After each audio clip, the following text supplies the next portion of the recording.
изучуваме второто послание до Коринтяните, меѓутоа еве на почетокот на годината уште така покрај празниците, покрај некои тематски празнични настани, остануваме на насочување на погледот кон годината што е пред нас.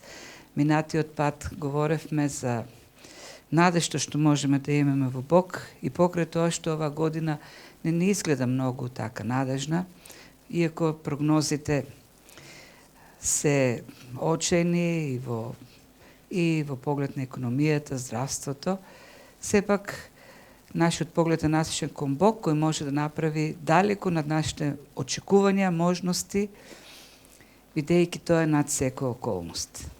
Денес сакам да продолжиме во таа насока, но да ги погледнеме нештата од на поинаква перспектива, малку поразлична. Ќе говориме за некои неисполнети судбини во Стариот Завет и каква е судбината, нашата судбина, каква судбина имаме ние како новозаветни христијани. Кога ќе кажеме судбина, обично мислиме на во нашиот народен речник, мислиме на некаков фаталистичен тек на настаните, кои водат кон нешто лошо. Нели велиме, ако на некој човек му случуваат лоши работи, така му било пишано или тоа му било судбината на човекот. И тој едноставно не може да се ослободи од тоа. Едноставно таква судбина има. Судбината на нас христијаните, или ако ние говориме за судбина, можеме да кажеме дека нашата судбина е она што Бог го одредил за нас. И она што Бог го одредува за нас е секогаш добро. Нема лоша судбина за они кои се надеваат на Бог.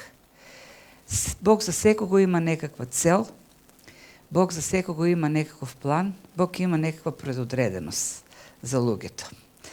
И ако не би било така, ако Бог нема предодреденост, нема намера за нас, тоа би значило дека Бог не е заинтересиран.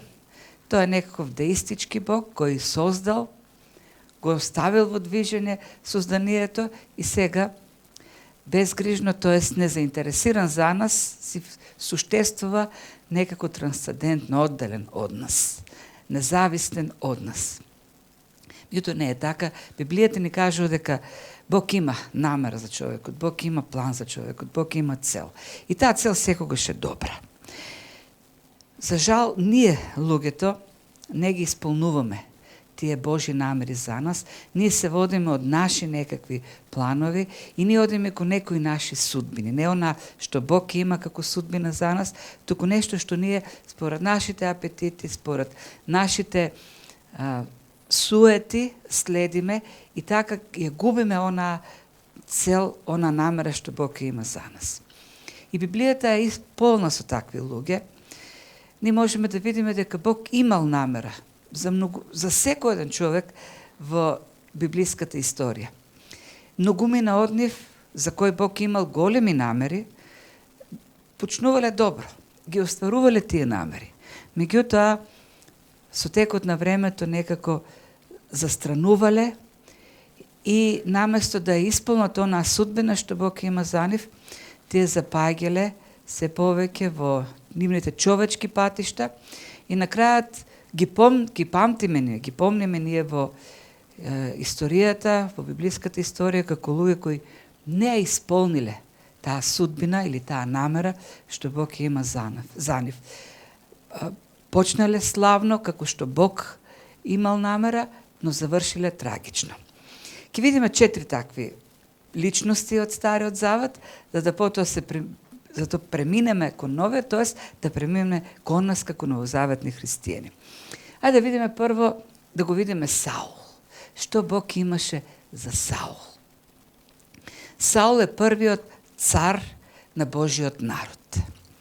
После 400 години живот во ветената земја, народот одеше се надолу и надолу.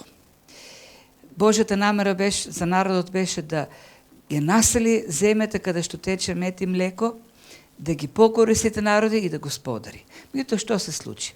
Народ почна да запаѓа во робство. На филистимците, амонците, 400 години Бог подигнуваше судии кои управуваа со народот, некакви управители беа тоа, и кои се бореа за ослободување, и на крајот после тој период народот посака цар. И Бог го посочи Саул. И му рече на Самуил, тогашниот пророк: ете го човекот за кого ти говорев, тој ќе владее над мојот народ. Тоа зборче ете, честопати го среќаваме во Стариот Завет, и рековме дека збор што хинех има за цел да го сврти вниманието кон нешто. Погледни, гледај. Гледај внимателно. Со други зборови, Бог му рече на Самуил: гледај внимателно кон овој човек. Ова е човекот што јас го исправ. За него ти говорев, тој ќе го води мојот народ, тој ќе владее. Ќе владее, тоест ќе го води, ќе го насочува. И она што Бог го имаше како план за Саул, првиот цар, кој беше по изборот на Бог, не беше тоа избор на Саул, на Самуил, не беше избор на народот. Иако има такви некои толкувања црковни кои не се правилни, дека Саул беше неуспешен цар бидејќи беше изборот на луѓето, додека Давид беше изборот на Бог. Не, и Саул беше Божиот избор. Бог го избра Саул, Бог го покажа на Самуил кон Саул. И Бог имаше намер за тој човек да го води Божиот народ и да го ослободи од филистимците, да ги расшири границите на народот во оние димензии кои ги имаше ветено на Авраам. И му рече на Саул Бог: Духот Господов ќе слезе врз тебе и ти ќе пророкуваш заедно со нив и ќе станеш друг човек. Бог му вети на Саул дека ќе направи од него поинаков човек, дека ќе му даде ново срце. Вети дека ќе го даде Светиот Дух за да пророкува, да има пророчки дух. И тоа е нешто уникатно во историјата, во таа монархиска историја на еврејскиот народ. Никој друг цар не може да се пофали дека имаше пророчки дар како што имаше Саул. Се му даде што му треба.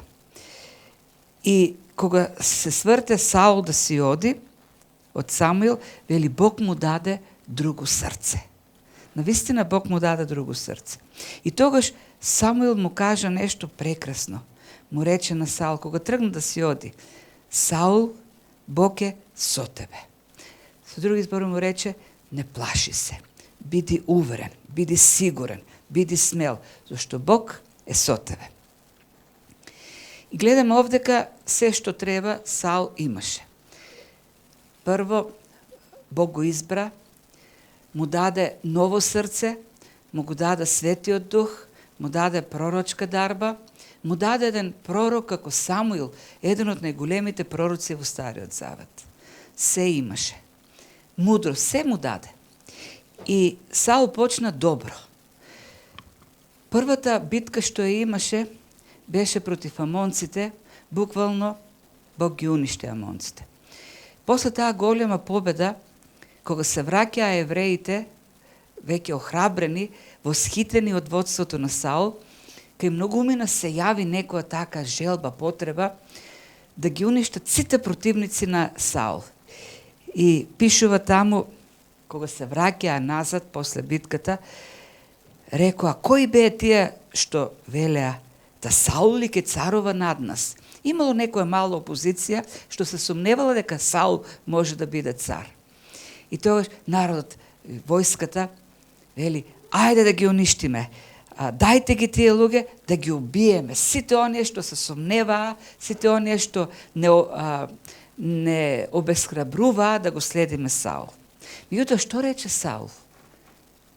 Денес не треба никој да се убие, зашто денес Господ изврши спасение во Израел. Секој политички водач едва и чека таква ситуација.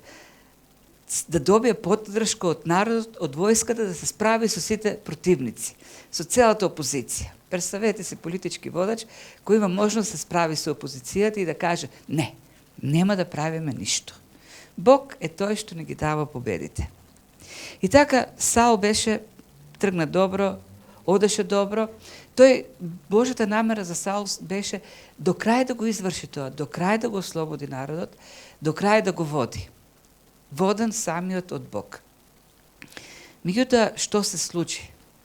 Саул беше омилениот цар на евреите. Во меѓувреме Бог го помаза преку Самуил Давид, бидејќи виде дека Саул се отргнува. Меѓутоа Саул беше и во очите на Самуил дури големиот владетел. Дури и после смртта на Саул, Самуил гледаше некако со коп, не можеше да го заборави. И дури требаше Бог во еден момент да дојде и му рече: Самуил, доста веќе мислеше на Саул, доста жалеше за Саул. Еве, имаш нов цар, јас посочив нов цар Давид. Дури можеме да кажеме дека и Давид гледаше со воскит и со почит кон Саул.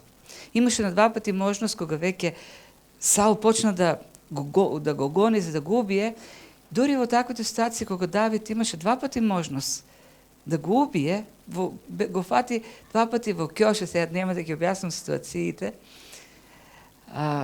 Давид не ги скористи, туку рече: не, тој е Божиот помазаник. Бог го избра тој да биде цар. Јас нема да кренам рака против Божиот помазаник. Што се случи со Саул? Тој беше омилениот, му се воскитуваа сите, Самуил му се воскитуваше. И тој почна некако да паѓа во таа стапица суетна, неговата глад за човечкото одобрување да се задлабочува во него. Тој почна да прави компромиси со Бог за да му угодува на човекот, да им угодува на луѓето, за уште повеќе да го фалат, да му се воскитуваат. И кога тој требаше сето она што Бог го беше обрекол, го беше осудил на уништување, па дури и добитокот и богатство и така натаму на победените пагански народи, бидејќи народот сакаше да си го взима пленот, војниот плен, и тој дозволуваше. И така полека отстапуваше, отпаѓаше од Божиот пат и стигна дотаму што во тоа оттргнување од Бог за да задоволува, да им угодува на луѓето, тој целосно го загуби водството. Целосно го загуби водството од Бог.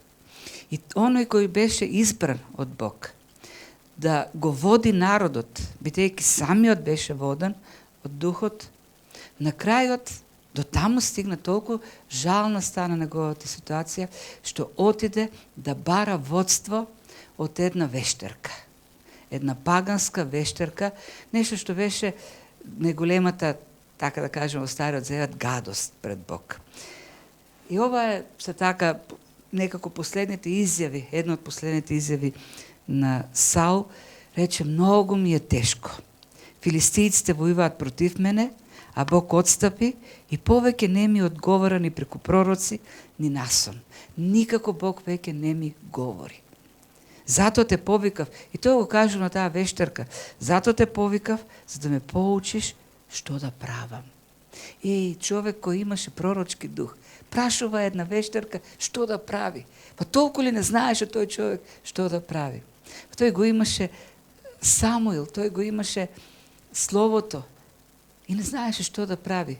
Во таа збунатост кого да следи? Луѓето, Бог, своите собствени желби, суети, на крајот веќе не знаеше што да прави. И тој човек на крајот беше остана сам. Дури беше напуштен и од оние на кои цело време се трудеше да им угодува, за да му се восхитуваат. Остана целосно сам. Умре во некаков срам, изоставен од луѓето, изоставен од Бог. Не ја исполни судбината што Бог имаше за него.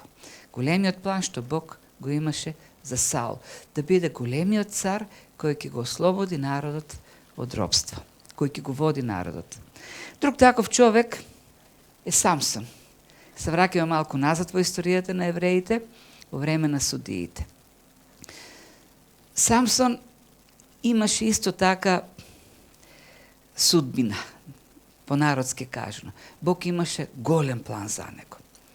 Во време кога народот беше поробен под филистинците, тој избра еден човек, Самсон, му даде сила, му даде се што му треба, за да ги победува, буквално со голи раце да ги победува филистинците. И тој го избра уште пред раѓање. Ангел беше тој, еден ангел го најави неговото раѓање. Рече на мајка му, ете, ке зачнеш и ке родиш син. И брич нема да ја допре главата негова, зашто од самата мајчина утроба тоа младенче ќе биде назир Божи. И ќе почне да го спасува Израел од рацете на филистејците. Ангел им даде на родителите еден подробен план, детелен план, детални насоки како да го одгледуваат. Тоа уште од утробата беше избран да биде Назир или Назареј. Човек кој е целосно посветен на Бог и само и во една така да кажем посветеност во чистота, во правда, да го извршува она што Бог го бара од него. Тоа значи неговата коса и неговата брада, косата и брадот на Назарејот беа оној символот за заветот со Бог. Завет дека тој му припаѓа само на Бог. И од тука, нели, она укажување да не допира брич до косата, до главата, до брадата, како знак за една посветеност кон Бог.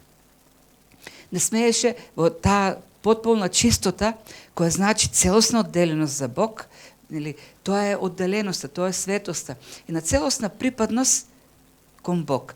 Една целосна намена. Мојот живот е целосно наменат кон Бог, што значи дека поради таа причина јас нема да се допирам до ништо нечисто. Дури тој не можеше да отиде на погребот на неговите родители, бидејќи тоа би значило нечистота. До никакво мртво не смееше да се допре. Ниту до човек, ниту до животно. Дури и блиските не можеше да ги погреба. Тоа значи таа целосна одделеност од Бог, за Бог. И Самсон навистина беше одгледан така во една контрола и како уште млад го искуси, го преживеа Светиот Дух. Господовиот Дух започна да дејства во него и тоа, овој стих, како видите, е во контекст на неговата уште детска возраст, уште како мал. Тој беше исполнет и Бог уште како мал почна да го употреба, да го исполнува, да го води по Божиот пат. Јас мислам дека ако некој на 10 години го прашал Самсон, кој си ти, тој сигурно уште тогаш можел да каже, јас сум специјален. Бог ме избра за голема работа.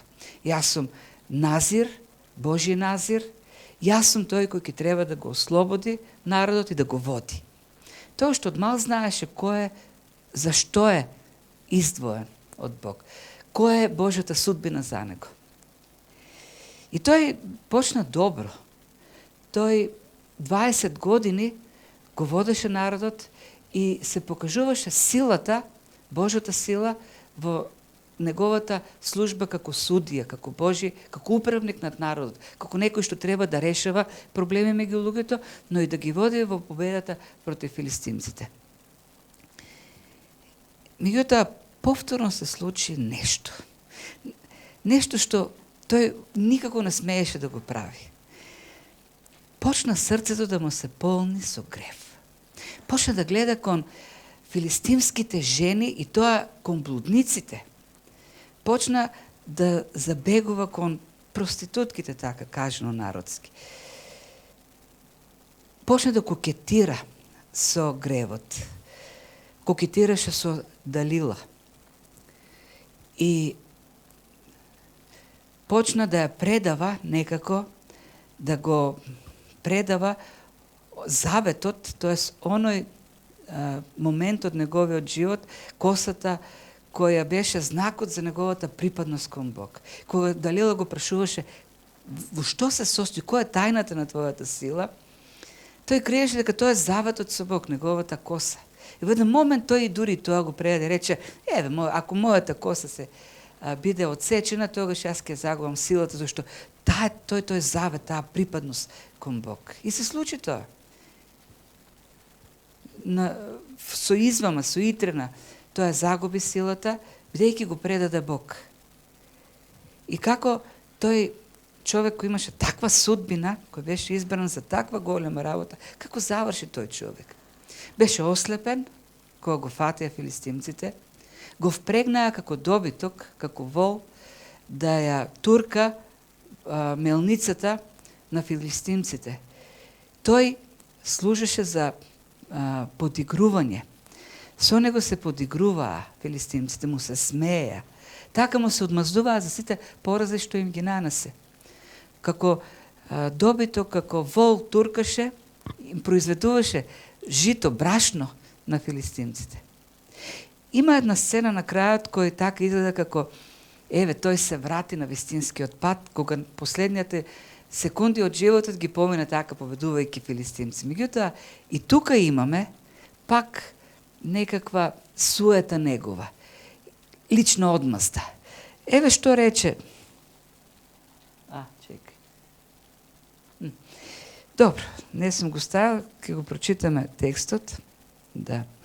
Кога веќе беше, го носеа во храмот на филистимците, во филистимскиот храм, филистимците за таму да се подигруваат со него.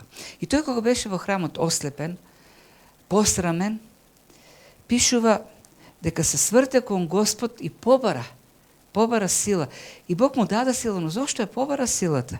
Рече: Господи Боже, спомни си за мене и поддржи ме само сега. Барем овој момент поддржи ме. О Боже, зошто таа сила ја побара? За да им се одмаздам веднаш на филистијците за двете очи мои. Самуил дори на крајот на животот побара сила да се одмазди лично, за лична одмазда. Затоа што му ги извадија очите и се подигруваа со него. Тој не побара сила за да го прослави Бог, не побара сила за народот. Јас сметам ако сега тоа е шпекулација, но ако Самсон овдека побараше нешто повеќе од Бог, нешто за Бог, може Бог сигурно ќе му даеше и повеќе од тоа. Но што доби овдека? Една последна сила од Бог, тој самиот да стави крај на својот живот и да гурне храмот и таму сите оние што беа филистимци да бидат убиени. Тоест, да, Бог му дозволи на крајот да ја спроведе таа своја лична одмазност, но и тој да заврши така трагично. Умра Самсон, можеме да кажеме, во една заблуда и тој. И тој пропушти да исполни таа судбина што Бог имаше за него. И тоа падна оному каде што требаш да биде најсилен. Оному каде што од мали нозе, во онаа област во каде што од мали нозе беше подготвен една целосна посветеност на Бог, една целосна чистота, една совршна светост како оддален целосно за Бог, за служба на Бог. Не сум ставил слайд, да вклучиме уште една личност, Соломон. Сите го знаеме Соломон. Дали Соломон и тој изврши својата судбина? И ја исполни онаа судбина што Бог имаше за него. Соломон е познат во библиската историја, па и во историјата на човештвото како најмудриот човек. Нема помудар од него. Нема побогат од него. Барам така е представен во Библијата како најбогатиот во сите времиња. Нема исто така попочитуван човек од Соломон. Тој во негово време е најпочитуваниот цар. Оддалеко доаѓале само за да се сретнат со него, да му ги видат богатствата, да го видат неговиот дом, да го видат храмот што го изградил и да го чуат неговиот глас, да ја слушнат неговата мудрост. Оддалеко доаѓа луѓе за да го видат него. Соломон не поведе ниту една војна.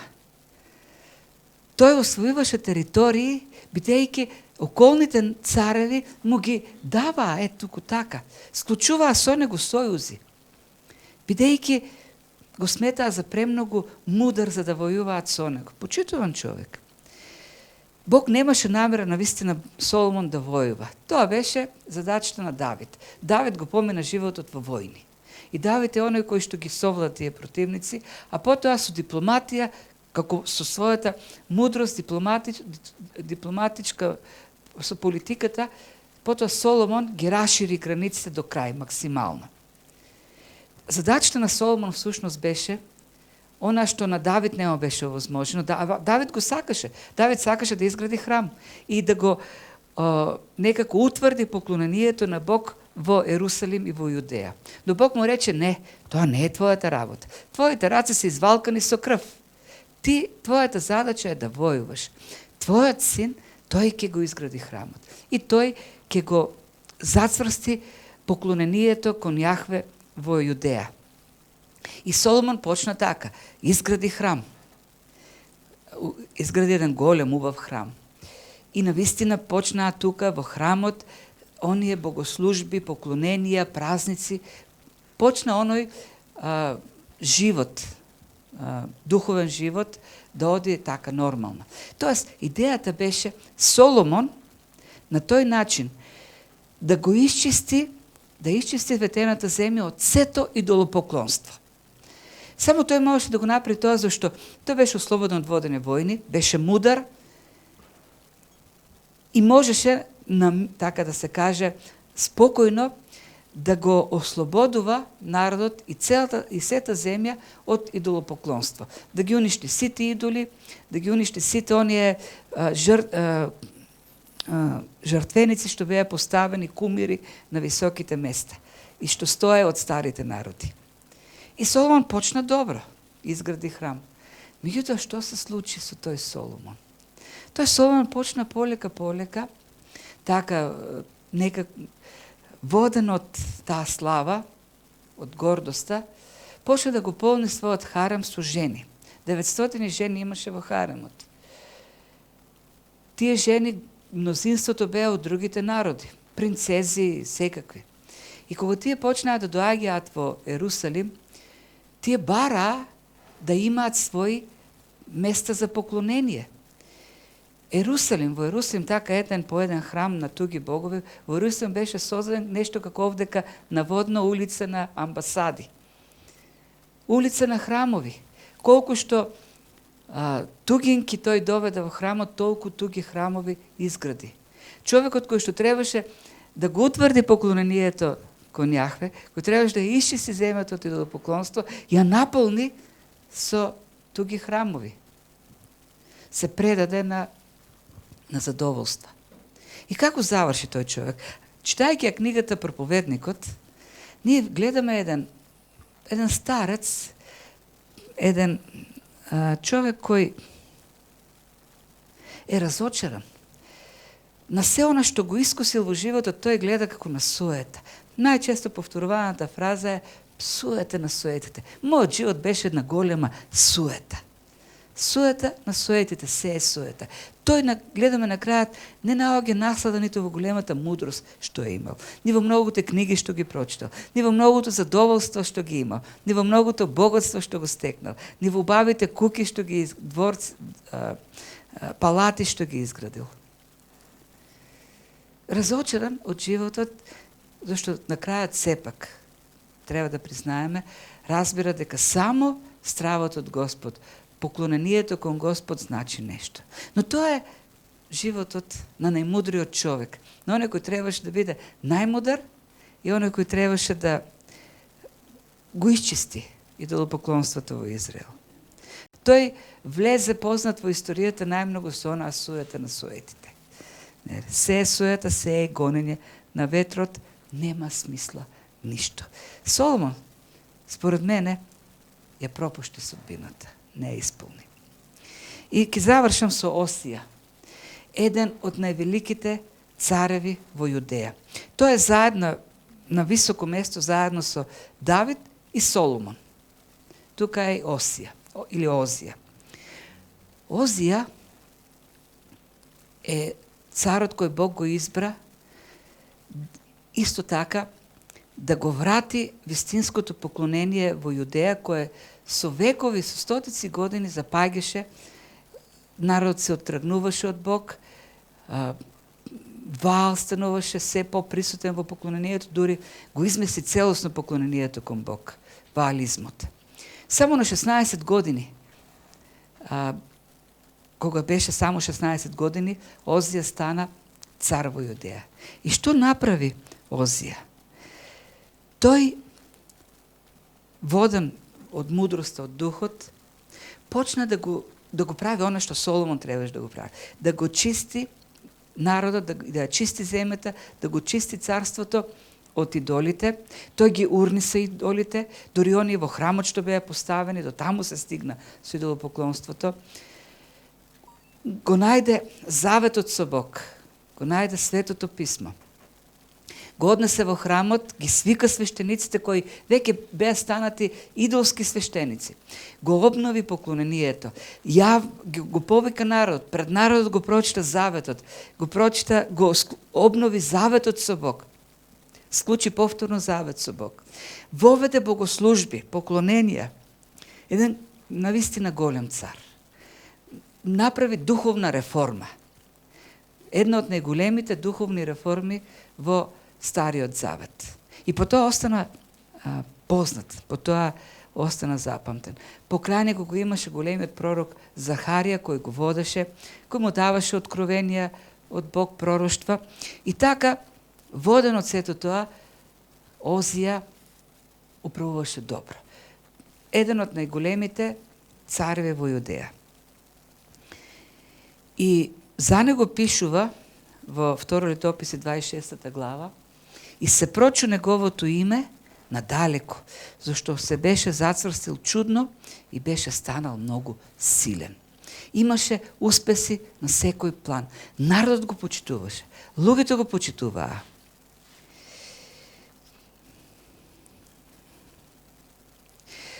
Пишува дека кога тој поминуваше низ улиците со своите кочи, му се поклонуваа, го почитуваа. Добиваше подароци, добиваше даноци, му даваа останатите. Но што се случи? Текстот што го прочита веќе Филип, нема да го читаме. Така возгордеан, бидејќи тој е оној кој го обнови храмот и го воведе поклонението, што направи? Еден ден влезе во храмот, го зеде кандилото и почна да мафта со него. Тоест, почна да служи, да богослужи. И влегоа тука свештеници и му рекоа: цару, тоа што го правиш не е угодно на Бог. Ти не си свештеник. Само свештеникот може да служи во храмот. Ти си цар. Ти не можеш да служиш. Си има хиерархија. Само осветениот свештеник, оно што е посветен во служба свештеничка, може да служи во храмот. Не смееш да го правиш тоа. Излезе од храмот. И тога што направи Захарија? Озија, така, во својата мок и сила што имаше, испружи раката, со да им рече надвор, нели, марш одовде, јас сум овдека главниот. И што се случи во тој момент? Неговата рака веднаш побеле. Бог му ја побели раката, тоест му ја заволе со лепроза. Тој стана лепрозен. А што значи тоа? Дека тој не смее дури да пристапи до храмот. Оддалеку не смее да го гледа храмот. Веднаш беше избркан, бидејќи е лепрозен. И не само што беше избркан, тој беше од храмот, тој беше избркан од царството. Го однесува во една куќа и таму го помина остатокот од животот. Далеку од народот, далеку од храмот. Зошто? Зошто гордост го нападна. Оној кој требаше да биде најсмирениот, поклонувајќи се пред Бог и давајќи пример на луѓето, и така почна. Заврши како еден возгорден човек, кој сметаше дека он може да прави се. Не му требаат свештеници. Тој ќе биде и цар, и свештеник, се ќе биде над евреите. И еве како завршува тој човек. И остана лепрозен, Озија до денот на смртта своја, и живееше во посебна куќа и беше отстранат од домот Господов. Тој повеќе, оној кој го обнови храмот, оној кој ја врати богослужбата во храмот, тој не можеше да влегува во храмот. Тој требаше да го продолжи тоа, да го се повеќе да го утврдува тоа поклонение. Оној кој беше причината за да биде прославен повторно Бог во Јудеја, самиот тој не можеше да се радува веќе на тоа. Оној кој беше почитуван, кому што му се поклонуваа сите, на крајот умре сам. Оној на чишто погреб требаше да дојде цела Јудеја, беше погребан како сите останати лепрозни сам. И тоа е судбината што тој се избра. Не судбината што Бог имаше за него. Бог имаше за него голема судбина. Умре како непознат човек, веќе го заборавија луѓето, со тело изедено од лепроза. Ја пропушти судбината. Која е нашата судбина? Ние сме новозаветни христијани. Се досега говоревме за овде кога требаше да има анимација, ништо. Ке се вратиме пак на текстот. Тука сега говоревме за цареви, за суди и така натаму. Само за такви ли луѓе има Бог план? Во Стариот Завет и за овчарот Бог имаше план, но ние ги кажуваме овие бидејќи се представени. Бог има план за секого. За необичниот човек и за водоводжијата, и за инженерот, и за програмерот, за секого има. Бог план. Во Новиот Завет можеме да видиме, и тоа е запишено првите стихови на посланието до Ефесијаните, 10 стих. Сите наши судбини се собрани во Исус. Божјата намера за нас е да соедини се небесно и земно под една глава во Христос. Се е собрано во Христос. Сите животи се собрани во Христос. Без разлика на каква позиција сме, или во служба, или во општеството. Бог има за нас план, а тој план е во Христос објавен. Неговата намера, тој не избрал, тој не предодредил во Христос. Тој има за секој од нас намера во Христос. И таа намера е представена најдобро малку порано во Ефесијаните, во 4, 5 и 6 стих. Бог не избра во него уште пред создавањето на светот, за да бидеме свети и непорочни пред него во љубов. Тоа е нашата судбина. Затоа Бог не избра. Тоа е Божјата цел, Божјата намера, да бидеме свети и непорочни пред него во љубов. Тој однапред не определи за да не посине преку Исус Христос според благонаклонетоста на својата волја, за да биде величена славата на неговата благодат со која не дарува во возлюбениот. Бог има цел за секого, а тоа е секој кој е во Христос да биде посинет, да стане Божјо дете и да живее како такво еден непорочен и свет живот за слава на Бог. Нашата судбина е да бидеме осинови, посинети деца на Бог, посвоени деца на Бог. Да живееме за Него, свето, непорочно, преку силата на Светиот Дух. Со други зборови, да бидеме секојдневно, секој ден, секоја година, се повеќе сообразени или променети според ликот на Христос и да го гледаме тоа и во другите. И другите да можат да го видат во нас. Која е Божјата судбина за нас оваа година? Која е Божјата цел за нас оваа година? И токму тоа. Оваа година да живееме уште посвето, уште понепорочно, да живееме уште попосветено и уште повеќе да пренесуваме слава на Христос. Тоа е Божјата цел за нас. Каде и да сме, во што е да сме вклучени, тоа е неговата цел за нас. За тоа е нашата судбина. Ние имаме судбина. Ние може да избереме поинаква, но тоа е судбината што Бог е избрал за нас. Посветеност кон Бог, како негови деца, за негова слава. Тоа е неговата судбина во нашите домови.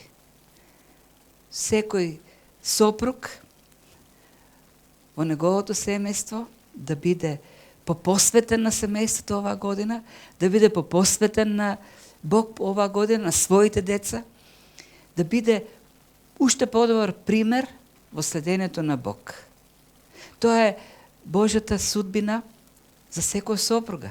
Да биде подобра сопруга, мајка, подобра служителка на Бог. Уште пред создавањето на светот, тоа е Божјата намера за човекот. Уште пред да постои светот, уште пред да е создадено се, Бог не гледал дома, во куќата во која што сега си живееме. Тој ја знаел таа куќа и во таа куќа тој не гледал нас и гледал и имал намера да бидеме посветените родители, посветените деца, посветените сопруги. Таму каде што работиме денес, Бог уште од тогаш не гледал, уште пред да биде создадено се. И таму не гледал како работници во професиите во кои ги имаме. И тоа како работници кои свесно, праведно, свето извршуваат својата работа и во кого другите можат да видат еден пример за посветен служител на Господ. Тоа е Божјата намера за нас. Во службата во црква што ја имаме, Бог уште тогаш не гледал во таа служба што имаме. И уште од тогаш одредил нашата судбина да биде посветени служители, независно какво е служењето во црквата, посветени служители за Бог. Тоа е Божјата намера. И прашањето повторно е: ја исполнуваме ли таа судбина или ја пропуштаме? Доброто е што дури ако сме пропуштале во минатото, оваа година можеме да исполнуваме. Можеме да се посветиме, да исполнуваме оваа судбина што Бог има за нас. Кои се нашите цели за оваа година? Дали сме си поставиле за цел да сега личиме на Христос повеќе на крајот на оваа година, отколку што сега сме на почетокот? Дали нашата цел е оваа година уште повеќе да се промениме според Христовиот лик, во Христовиот характер, повеќе од минатата година? И што навистина ќе гледаат на крајот на годината луѓето што не познаваат, луѓето со кои што сме? Дали ќе гледат повеќе љубов, Христова љубов во нас, или пак ќе гледат она другото, она што не е Божјата судбина за нас? На крајот на краиштата, како ќе не памтат луѓето еден ден? Дали како луѓе кои ја исполниле судбината што Бог ја има за нас, или пак ќе не помнат како луѓе кои ја пропуштиле Божјата судбина? Така, Бог има убава судбина. Судбината не е нешто фаталистичко. Бог има добра судбина. Бог има добра намера. Нека оваа година, независно од се, нашата намера биде, нашата цел биде исполнување на Божјата намера и Божјата цел.